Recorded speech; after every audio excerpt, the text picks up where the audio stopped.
Hello, and welcome to the Squeaky Bum Time Podcast with Mike and Laurent. It is April 19th on a Tuesday. I got it all backwards. In this episode, City find the FA Cup a bridge too far. It is their Operation Market Garden. Chelsea rigged the semi for the Gallagher-less Palace. That's why they could beat them, because they didn't have their own best player. But first, Mike, does anyone want to finish in the top four? Does my beloved Brighton want to stop everyone in North London from winning anything? They do. There's the first time they did that, the North London away double in like 70 years or some shit like that. It's not 70. It doesn't matter how long. It was a fucking long time. But we're here we are again. It's April. And Teams there are are collapsing. 4 teams that want nothing the fuck to do with the last Champions League spot. And somehow it always ends up being Tottenham and Arsenal in this race. Yeah, usually playing the role Leicester. of Leicester City is Arsenal. Right. Right. It's been Chelsea. It's been Leicester. It's been United. It's been West Ham. It's just That's right. the Although worst. West Ham pulled it out. Yeah, no, I know. And now they're back in the race, but they shit the bed 3 weeks ago, right? Like, so. And they're the only one of those 3 playing European games. They're you know what? Right, they're in deep shit. We're going to do scores. We're going to do all this. Before we do anything, the season could end tomorrow and West Ham could lose all 7 games. What a fucking incredible season by that group of 11 guys. Hey, literally that group of 11, because there wasn't anyone else. It's that group of 11. Yeah. David Moyes is just like, he's just like, you know what? You guys fucked me. I was in the wilderness. I went to Sociedad. You broke. You know what? It's another thing. Like, we talk about players losing confidence. He lost his confidence as a manager. Mojo. Yeah. And he had to go into the wilderness, try and be David Moyes in Spain, which was weird. Then I think he took Sunderland down. Yep. And he killed them. They're gone. They're like, they have a show about them that's like literally the saddest show. Don't watch it. It's so sad. Don't watch it. You'll want to kill yourself. Not even like as a sad thing, just like hey, I don't have to feel this way anymore. Like oh God, don't watch that show. Yeah. Sunderland till I die. Good. It's like, no, I'm going to die by supporting Sunderland. Yeah. So Moyes gets the coach of the year. That's done for me. I'm just telling you. And then our guys, your boys, just dropping hatfuls of goals, run into Graham Potter, who's just like, I know what you're doing. I got this. We're going to put 5 players in the midfield, and we're going to follow Harry Kane. And Yves Bissouma's like, no, I'm done with this dropping in and you running behind. We're going to chase Kane, and when you guys run, we're going to follow your runners. Very simple. I enjoyed that performance very much from Brighton, but I'll say this. I had to sit through Jim Proudfoot on the call, and I thought that he's fine usually. Like he's your nondescript, boring white English dude who's on some of the Barclays ads that you hear. Actually, that's Peter Drury. But the point is, like, he's like 3rd or 4th in the rotation of like the top quality guys. Pretty good, not the best, but not bad by any stretch. But what he was doing, and forget the Tottenham thing for a second, but what he kept saying was that all of these things that Tottenham was not doing. No. They barely got off the bus, right? Brighton took that game to them. They were all over them. Now, let's be clear. I do think that a draw was probably the most fair result. More fair. And I'm not saying that because I support one team or whatever, but I just don't think Brighton sure as shit made sure that like their mission was, hey, Tottenham, you're not getting anything from us today.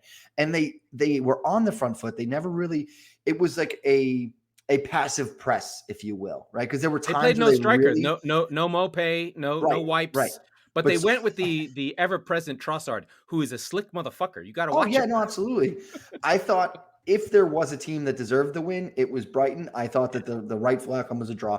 But if you weren't watching that game and you were just listening to it, you'd have thought that it was like Tottenham had committed war crimes. Like, no, talk about the game in front of you. Don't call the table. Call the game. Yeah, and that really kind of bothered me. I think you started complaining about. Well, let's do the scores, then we can get back into it. We'll get back into this. Okay, the scores have to happen because that's just how we do things now. We have a system. There's a system in place. I will do the FA Cup scores. Let's start with the FA Cup. City 2, Liverpool 3. City don't show up for the first half. City send in their reserves. Liverpool annihilate City. I called this City just didn't show up. They couldn't show up. They didn't have the players. They didn't have the energy. They made it something of it in the back end of the game. Good for Liverpool. The quadruple's on. I'm petrified. If they win a quadruple, we'll never hear it from the Scousers for the rest of our fucking lives. It will end the Premier League and England as it stands currently. Anyway, Liverpool will burn down. That's fine. Then Everton might get their stadium because there'll be an empty hulking area where they can just build whatever they want. Then Chelsea have a tough half against Crystal Palace, who sit in to defend. And without Gallagher, they just don't have the gear. I think Vieira made a mistake. He played a defensive style that he thought would be the right thing for Chelsea. But Chelsea's really not that good. You don't have to play defensive. Yeah, no, we talked about it. We said what? If we sent all three, Olise, Zaha, he didn't put Olise. He went with Mateta, who didn't really help, and he took him off in the 56th minute. Anyway, they lose 2-0, setting up a fourth round attack between 3 draws that Chelsea and Liverpool have played in the FA Cup final. I'm liking Chelsea for that one because that's all they've got. And Liverpool will be like, we have 3 more games. We got to try and win the FA Cup. Wait, what? The Champions League finals 2 weeks after that? Oh, my God. Anyway, so we go to Saturday. Your mob, we just talked about it. Brighton 1, Tottenham 0. Trossard's goal at the end was really good. Late goal, but the midfield for Brighton was fantastic. Then the other team from North London, Southampton away. We called it. This team's not going to be easy to beat. Even after they give up 6 goals, the goal from Bednarik stands from the first half, late in the first half, and Southampton see out Arsenal, who are now lost 3 of 4 of 5 maybe. Then on Sunday, we didn't have a lot of games because they were all mixed up with the FA Cup. West Ham won, Burnley won. West Ham hang on. Burnley should have won this game. Cornet draws the penalty, takes the ball off of, could have been up 2-0 early after Sean Dyche fired, which we have to talk about, by the way. We talked about it a lot. But he misses, and West Ham survive a draw. And then in the 95th minute, Newcastle literally go from corner across the field, target with the freaking Cruyff turn in the back corner, up the field to Willock, who runs halfway across the field. Bruno runs, follows it up. He scores the winner. And Leicester, the team that has blown more games in the last 5 minutes than any team I've ever heard of, blow this game. Newcastle win. Cue scenes. Bruno Guimaraes, whatever they're calling him, Bruno, goes nuts. He loves it. What a win for Newcastle. That is a galvanizing win. They don't have to win another game for the rest of the season. No, they're on 37. They're golden. Not. And Leicester can rue another day. It seems the regular press has started to figure out what I figured out in the first month of the season. Schmeichel's cooked. Yeah. He is not good anymore. And I'm sure that Brendan Rodgers must have the same stats I do. How does he not see this? Anyway, that's okay. Those are the scores. I don't think there's anything else, but there's games midweek. But it's a big midweek. About more shit. I forgot one game that I don't want to talk about anyway. I forgot. Manchester United 3, Norwich 2. And United, we have to start there. United tried to ditch this game, but Norwich ditched it more than they did. Norwich did it, and it's classic. And Cristiano gets a hat trick, scoring his first free kick in 2 years and his second in 5, but he takes all of them. Well, what I said to you and Chari is true, right? It's by my count at least the 5th or 6th game, which can translate to literally 15 or 18 of Man United's 54 points. So a third of Man United's points are literally instances where it's like, oh yeah, they have that guy, including both games against Spurs, where like their team is complete shit from 1 to 10. It's but not that a unit 11th man, that 11th man, it was literally like the LeBron James Cavs. Holy shit, this team is a disaster. How are they even in the play? Oh, right, they just keep passing it to that fucking guy, right? Like, remarkable. I think sometimes their whole season comprises of these guys are really super fucking talented. They're all on the same team, and once in a while they have moments where things happen and they score goals. Their best player of the season has been De Gea by far. Yep. He's like plus 10 goals saved on expected goals, which is like 4 games. Sure. Then you've got Elanga, who doesn't know what he's doing, but at least he knows if I close someone down, I pass it to Ronaldo after I get it. Yeah. That's an effective system. I like that. Yeah. And they're not a unit. They're not connected. Norwich blew this game. They should have won. They gave away goals. No, I know, but they're at the still same playing out from the time, back, which is a joke. That's why they're going down. I mean, look, their goose is cooked, right? They're not. They're going down. They're going down, and I think everybody has knows it. For a moment there, and this is the problem with teams that are so soft that like. Oh, I missed Watford Brentford. I don't know why I skipped it. Anyway, Brentford scored that's late. Another late winner with Eriksson. But back to United, it's a case for Norwich where they hear the footsteps, they hear the shadows start to appear, and it's 2-1. And they're like, oh, fuck, we're going to be, oh, yeah, there it is. Now it's tied. And they held on. And then Ronaldo did Ronaldo things. And that's really all that you really need to say about it, because, it was shaping up to be a classically terrible top four weekend. And then here come United, smash, bag, and crash. And now they're right back in it, whether I like it or not. Okay. They're there. They're right there. And it's not because they're any good. It's because Tottenham and Arsenal and West Ham are fucking terrible. Remember, we talked about this when we saw the Everton and Norwich on the schedule. We were like, if they win both these games, the narrative is going to flip. Now, they didn't win both the games, but the other two lost games that wouldn't have been expected. And so, by default, they gain, because the other teams aren't winning. They gain 3 points out of that 2-game stretch. And so they're right back in it. West Ham get their draw. It's really down to it. And it wouldn't surprise me. It would surprise me. It would surprise me if United got that top 4 spot. It wouldn't surprise me. But here's the thing. The top 4, or I should say the race for fourth, has more or less become the Hunger Games. But instead of, it's almost like it's like the reverse Hunger Games, because everybody's trying to lose, right? Like, so I just. What do you think it's going to take? Like 66? Let me look at the table real quick. It's usually right around that 65 to 70. Tottenham are on 57 with 6 games to go. So that's right. So 18 that's points. 18 points. So that's 65 points would be if Tottenham win all of their remaining games, which they will not, I promise.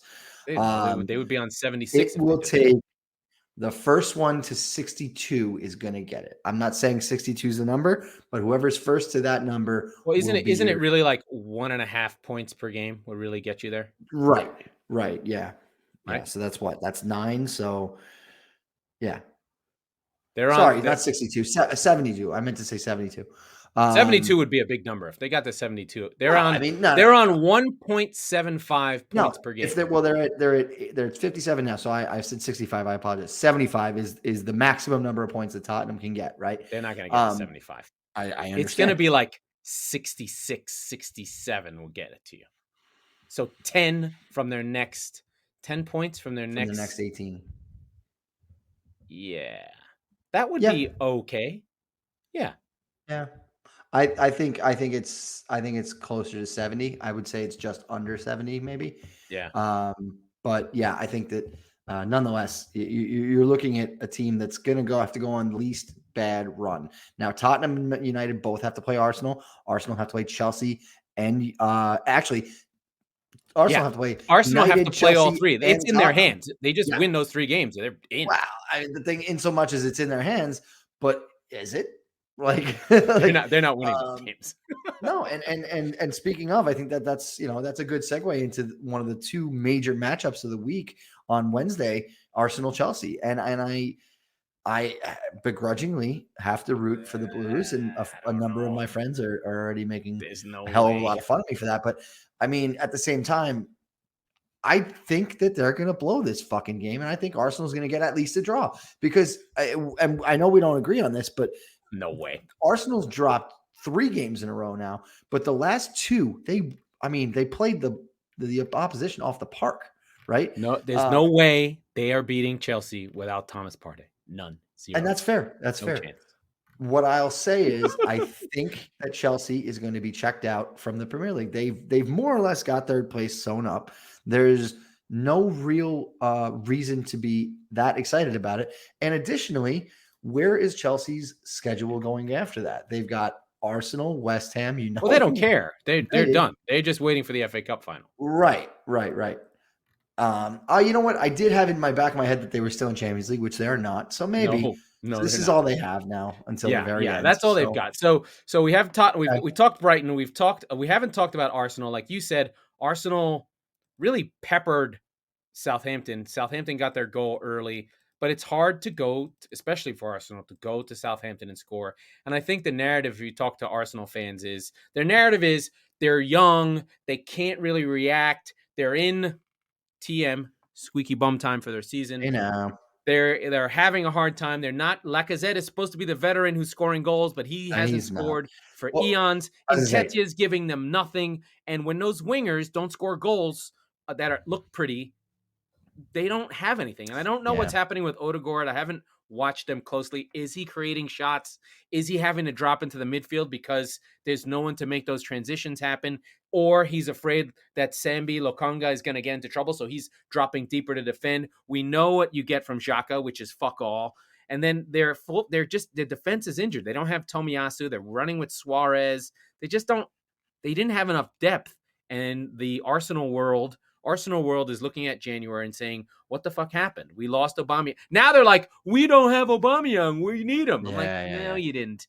He was dragging your team down. I'll say this. If they had kept Aubameyang, they would be in 9th place because he would be basically the cancer air out of the ground. Yeah. It was interesting to see the end of that tenure where nobody wanted him there. It was reminiscent of Eriksen's end of spell at Spurs. Right. When the guys are done, they're done. You got to get them out.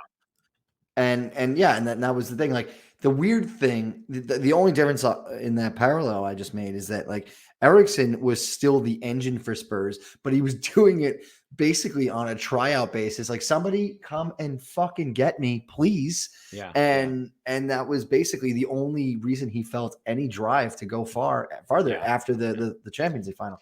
Whereas Aubameyang couldn't be fucking bothered. Right. I do want to get to our friend, Mr. Dyche.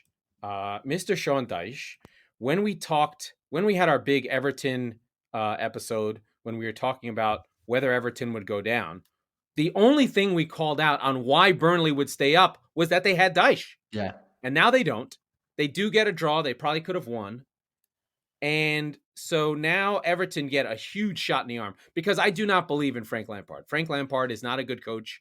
The only thing that's saving them is the fact that they have those home games and they push, and Gordon pushes them. But right now, Burnley are 3 points behind. They have the same amount of games. They need to win 3 games. They actually, and they need Everton to really lose. Well, so Everton has 1 game in hand. They have the same goal difference. But what I'll say is, I think what a shock though.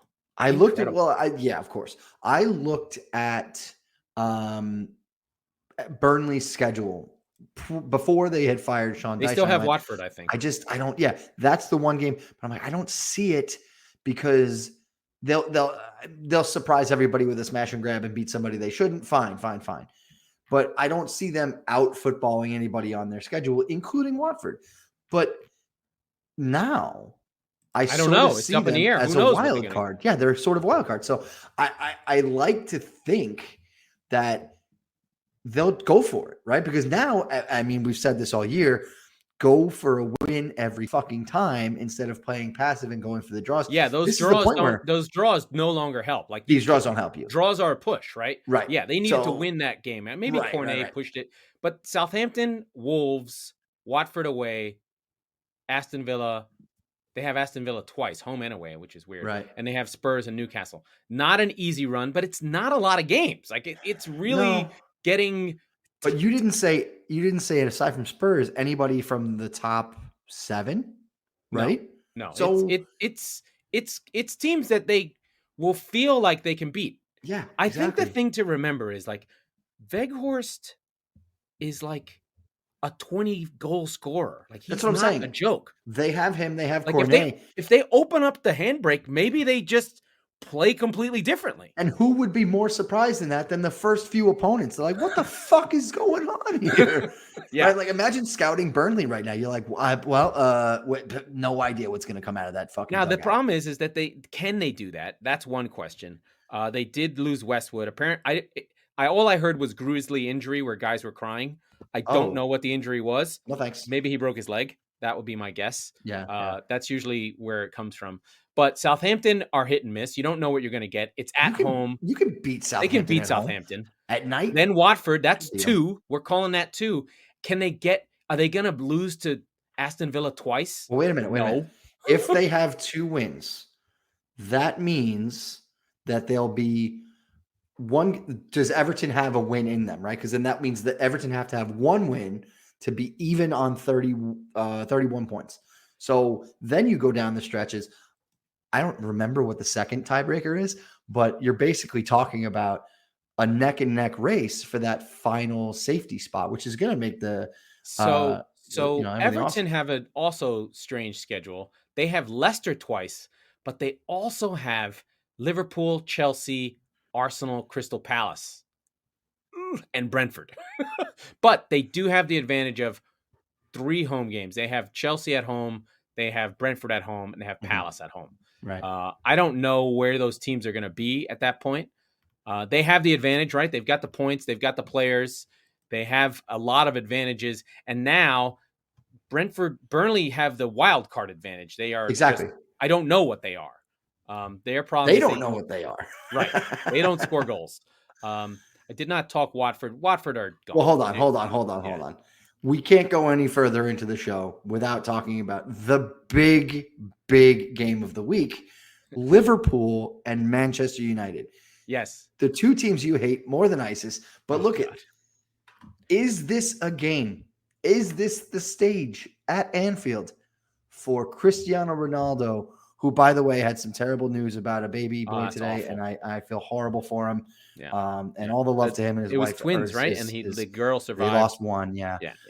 Which is just sickening and terrible, and my heart goes out to him. So I wanted to say that and get that out of the way. But is this a stage where he can go do what he did on the weekend? Can he? He thrives for these spots in a vacuum. This right? is a spot. All the other stuff. This is a spot for you. I mean, I'm not. This is not hyperbolic. United can literally save their season with this and game. Cost Liverpool theirs. Right. A performance in this game at Anfield after they were annihilated at home. Laughable. I mean, they gave up. The last 20 minutes of that game were keep away, pathetic football.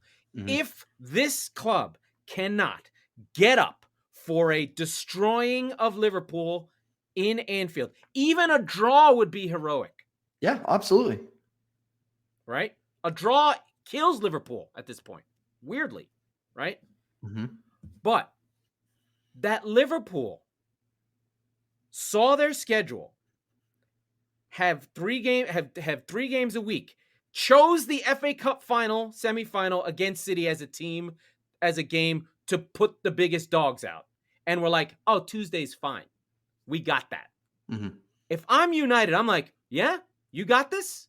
Yeah. If I'm Paul Pogba, I am finding anything to find everything. If I'm Fernandes, if I'm Pogba, if I'm Ronaldo, I'm trying to think of the guys you would grab. I grab fucking Varane, I grab Fred, I grab Fernandes, and I get a hold of Cristiano, and I just go, no, fuck those guys. I'm like, we are winners. These fucking clowns are nobody. No one's going to disrespect me in this fucking building. We're going to go fucking get this done. I don't care. Don't try and score. Look, you're ready, right? You're like, look at that. We won the fucking Champions League. Varane and me, you, Fred, you fucking won leagues in Shakhtar. You won shit. These guys are fucking punks. Don't pay attention to them. Don't even fucking pass it to them. I don't give a fuck. Win this fucking game. Get me the ball in the box. Don't fuck around. Get it done. Let's go. My nipples are so hard right now. That's a great speech. Let's go. That's a great speech. I've never rooted for fucking United more in my life. Yeah. Well, you're rooting for United. I'm rooting for Chelsea. Cats and dogs living together. I mean, I'm not really rooting for United. I'm just like, can't. Yes, you are. I just can't. Yes, you are. Well, I mean, it's the only game I can think of that Liverpool will lose. That United has the talent to beat this team if they decide inside themselves that they have it. Or are they afraid? Yeah. I can't imagine that they're afraid. I don't think they are. Yes, I mean, we'll see. I think that Liverpool's got a chance to lose this game. They've got a chance to lose against Spurs, and that's it, right? Like, so the hope is that Everton, I mean, look, and for the neutral, I shouldn't. Everton. Come on, Everton. Find Yeah. something. All right. Yeah. That's right. That's right. On the weekend. Oh, Michael Keane's on our team. Forget it. Yeah. Right. No, I just. I know. It's I'm so I get intrigued. more passionate about my opponents losing than my own team winning. Schadenfreude. I should really be pissed off about that City game, but I can't be because I was like, oh, Atletico just fucked our season. You called that walking into it though, and it wasn't even like a typical City thing. It was like, yo, they just survived a war. They have one leg, and Liverpool got to sit in second gear against Benfica.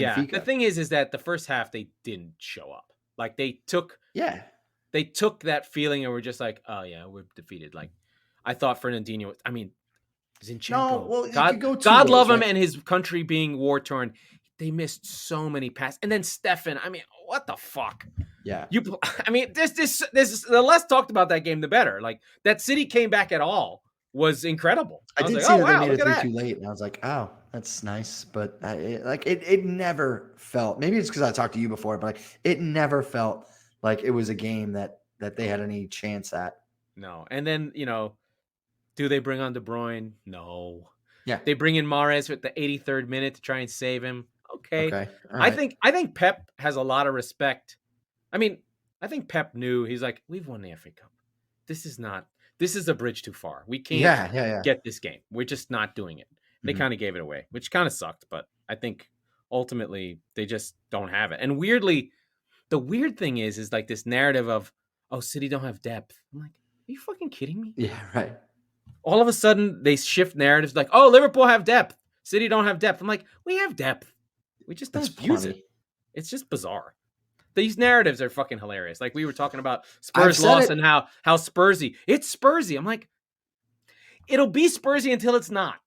Yeah. It's like I said, it was Brighton's game. It was not a game where Spursy is they went up 1-0 early and they capitulated and they lost 3-1. That I'll give you. I can't refute that. But a game where they just got outsmarted and beaten by a very good manager who's underappreciated. Not by me. We should name the show Squeaky Bum Time Graham Potter Conversations, right? Like, but like, what I'm waiting for is for Potter to go to a bigger club and there be a surprise. Yeah. I'm like, what are you talking about? Like everybody knows. Hey, like, we have the episodes. We've been here the whole fucking time. Yeah, it's just the Graham Potter fan club. Yeah, it's just like I'm just like, can they just get anything resembling anything who's a striker? Remember when he said no to Tottenham? That was fun. God damn it! But no, right? He did. He did. Maybe 100% they wanted to lowball him. Probably, but like at the same time, like great. Like Graham Potter said no to you. Like so many managers wanted nothing the fuck to do with Daniel Levy. So anyway, it's not important. I don't want to talk about it any more than that. But it's just something that we saw coming. We've said this. You had them. We both had them. I think in the preseason, which we should revisit. Okay. The preseason table in the top 10. I definitely had them in the top 6. I definitely had Newcastle going down. So did I think. But like we also didn't foresee nation state taking them over. So what are you going to do? There are things that are out of your control. We were chatting about weird stats. So we've gone through the season. We've gone through the games. We're the less we talk about these games, the more interesting they are. We're basically just on City Liverpool watch. Who's going to lose first? Wait, and you had Newcastle going down. I had them at 16.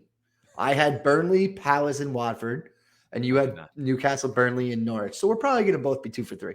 Because I wanted it to be true that Norwich were going to stay up, so I said Palace. Oh, from news from the championship. Yes. Forest, big win. Yes. Big win. And pour some out for Wayne Rooney's Derby. Relegated. He couldn't bridge too far. 21-point deduction. Could never get there. And he got relegated on a team that was Reading were down 4-1 to Swansea, and they pull it back level to relegate Derby. Oh my God. And they had a 6-point deduction. So they were dude, the championship's where the real men are born. There's deductions. There's no VAR. They play 3 times a week. It's 46 games. It's blood and or thunder. And you're like, we got 1 year of parachute payments. We got to go up, man. Need that money. Which is basically that segues back. I mean, we're all over the place, but that segues to Burnley. Their leverage buyout. Their 86% of their revenue comes from the TV deal. If they don't stay up, they're gone. Yeah, they're like, they might be in bye-bye, American owners who got to spend money. Get the fuck out of here. Bye-bye. Yeah. What'll happen is it'll sink. They'll go down a level, and Sean Dyche will be like, I'm ready. I'm back. Give me back my team. Yeah. The boys will still be there, and he'll take them right back up. Yep. It'll be the same team. They'll be like 35 years old. They should have sold Tarkovsky. Yeah. Yeah. Because they ain't going to get shit for him now. Anyway, where do you want to go, Mike? Well, we were talking before the show. We were just talking hockey for a little bit, and we were saying that the hockey assist, as it's known, the secondary assist on goals that are scored, and that they don't exist in soccer, football, and that would be such a great addition. And we started to talk about why, and we're like, fuck it, we'll save it for the show. But I think that there's a couple of different things, right? Like you said, when I score an own goal and it goes off of you and into your own net, I don't even get an assist for that, right? No. So there's a number. In fact, of they give it to the guy who gave it up. Like it's own goal Magoo. Like Tottenham for a lot of the season, their third leading scorer was Mr. Own Goal. So I don't mind that in the sense that if it's truly an own goal, because there are two kinds, right? And it's true in hockey too. The fuck ups and then the deflection. He fired it across the front face of goal. He's running backwards, tries to defend. He's like, either I get lucky or it goes in. Yeah, exactly. So there's those. And then in hockey, you're giving them if it goes off of your ass and then off of your face. And if you're near the goal, you're effectively you're the last person to touch the puck before it goes in, right? So okay, now we're not going to get too far into a stat reform kind of episode, but we've started to think about why, right? And so you had kind of a good point. As to why I think one of the things that I don't think our listeners understand and know is that the professionalism and revenue generation of the top 5 leagues is relatively recent when compared to American sports. Baseball is created as a money-making enterprise. The NFL is created as a money-making enterprise. They say, college football is really popular. Let us make a professional league and copy baseball. I don't think people realize baseball is really the forefather of professional sports and is copied across. Like the league table that you see in the league comes from baseball. Baseball just had a single table, and that's how it looked for the first 100 years of baseball. So we've been cross-pollinating sports for a long time. But the sports that evolve from amateurism into professionalism as an evolution, they retain things that are weird, right? We have all these notions of sportsmanship and fair play and not thinking about stats and all these kind of things that American sports, we're like, what? You guys worry about that shit? I thought I was getting ripped off the whole time. Like $7 beer. Man, that's just how it goes. No problem. So that sort of stuff is new. And I think on the anniversary of the Super League, which that's was right. today. Nice. On the anniversary of the Super League, it's kind of interesting to think about why that ethos is inside and that the sport starts as amateur and becomes professional over time. I think Germany was the last league to be professional. They literally were like guys on the books or that became paid for. Like you worked at the Wolfsburg factory. Hint, hint, you're not on the machine anymore. Now, England was professional earlier, but they had a wage cap. Like you couldn't make more than 10 pounds a week until like 1953. Like they had a hard cap. Boom. And they fought, and this guy from Newcastle, and they had the reserve clause like they did in baseball. All these same concepts where you could demand a transfer or not. So all these things come across. And I just think that is where some of these stats that we think about, they do relay, because stats are about like, you need a contract. So you need stats to argue with the team to say, I scored goals. Like what's that amazing midfielder who says, I passed the ball to the other guy before he scored the goal. What do you mean? Right. You want that hockey assist, right? You're going to be like, yeah, I'm not, because I would love to know what Pirlo's hockey assists are. We don't know what they are because he played deep. He spun it out wide and someone crossed it in. Like, what would Bergkamp's numbers be when he was sitting in a number 10 and go 1-2 goal to Henry, especially late in his career? We'd never know. We only have these direct things, right? How many would guys have? I don't know. Yeah. It would be much more interesting. And I was saying too, like there's on that point, there's so many team goals in football. Yes. And so to give it to one, sometimes two guys get all of the credit for that goal. And the Sharps understand this. Like, no. The play started in midfield. They put it out wide. They put it back into the box. To be able to spread that wealth a little bit feels like the right thing to do, but it has to be done in a very subjective way, in a way where, like, I mean, for let's call it. What do they have? What do they call it in England? The dubious goals panel.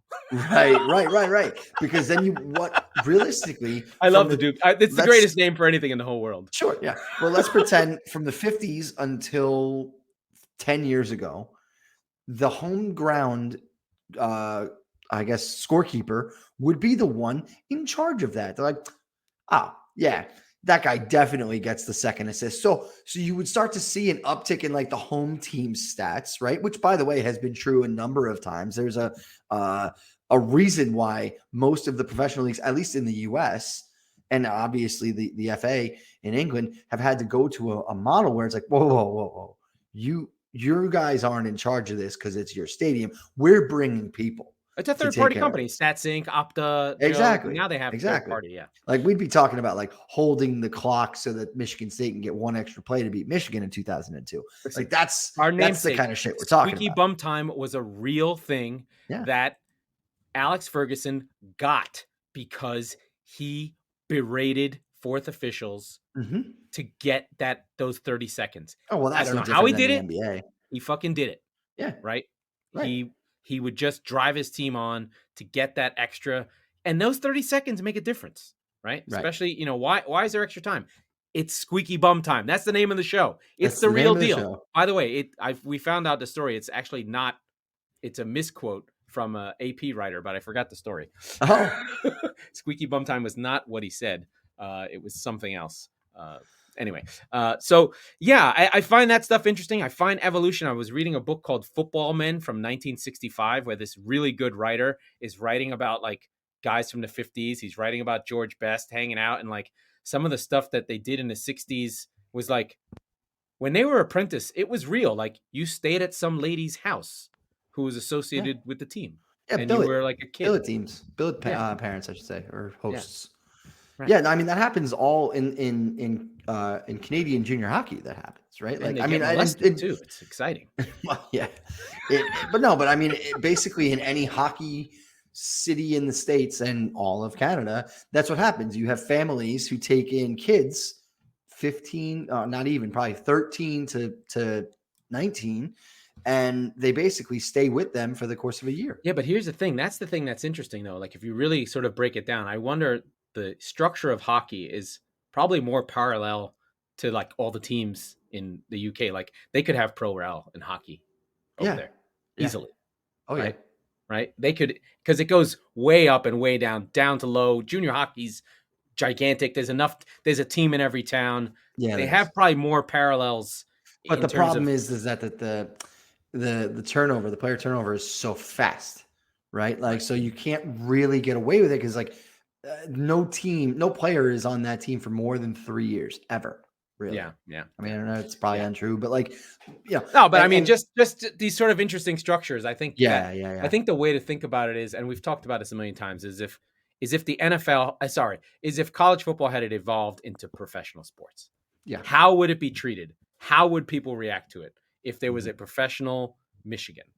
And how would they treat the old days wouldn't be that way. Oh, how did that work? They became professional, and like, what do all the institutionals change? How does the whole thing work? And you just be like, what? You would be all fucked up. It's sort of interesting that if you think about it for a second, like that America's greatest academics, right? Because the Ivy League basically was in the college football game as early as anybody. Yeah. So our Same with football. smartest, that's what I'm saying. That they were soccer. Yeah.